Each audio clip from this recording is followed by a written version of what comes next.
Il giorno dopo il risultato elettorale ci troviamo a Licata, qui il nuovo sindaco è Angelo Balsamo, 53 anni, avvocato, sposato e padre di 2 figlie, ha vinto al primo turno, non c'è stato allora bisogno di ricorrere al ballottaggio. Gli avversari erano Domenico Falsone, Daniele Camilleri, Giuseppe Fragapani e Luca Mantia.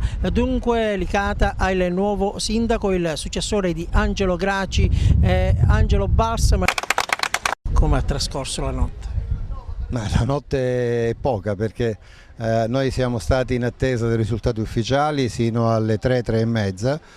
Quando abbiamo preso i risultati ufficiali chiaramente c'è stato un momento di esultanza e di gioia da parte di tutti gli amici che erano presenti in sede, e abbiamo preso atto, ci siamo recati all'ufficio elettorale e verso le 4 e mezza siamo andati a casa per essere nuovamente in strada verso le 7 come è solito fare.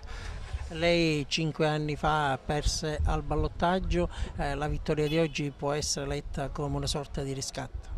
Ma guardi, la vittoria di oggi non è un riscatto di Angelo Balsamo, la vittoria di oggi è la dimostrazione che la città di Licata crede in un riscatto morale, democratico e civile. Il fatto che la città di Licata oggi abbia eletto in prima battuta un sindaco significa che crede in un progetto. Credeva davvero di potercela fare al primo turno? Guardi, io non ho mai creduto in nulla rispetto a quello che ho fatto. Le posso dire che quello che ho vissuto in questi anni è stato un continuo impegno in mezzo alle persone con le quali sono legato ad un grande affetto.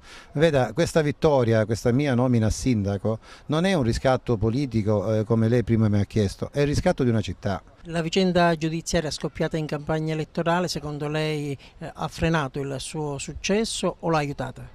No, guardi, la vicenda giudiziaria, così come lei l'ha definita, non mi ha né aiutato né fatto perdere consenso o altro. Ho posto una querela per tentata estorsione in quella vicenda e quindi la mia grande difficoltà è stata superata solo e esclusivamente con l'affetto e il calore che i miei concittadini mi hanno dato. Se non ci fossero stati loro che veramente mi hanno impedito di fare un passo indietro, oggi la democrazia Licata sarebbe stata alterata. Adesso ascoltiamo la voce dei licatesi, vediamo quali sono le emergenze e cosa chiedono al nuovo sindaco. Una vittoria annunciata, penso, insomma, l'ha voluto la città, è stato un plebiscito, un risultato storico, penso, per la città di Licata. Cosa si aspetta da Balsamo?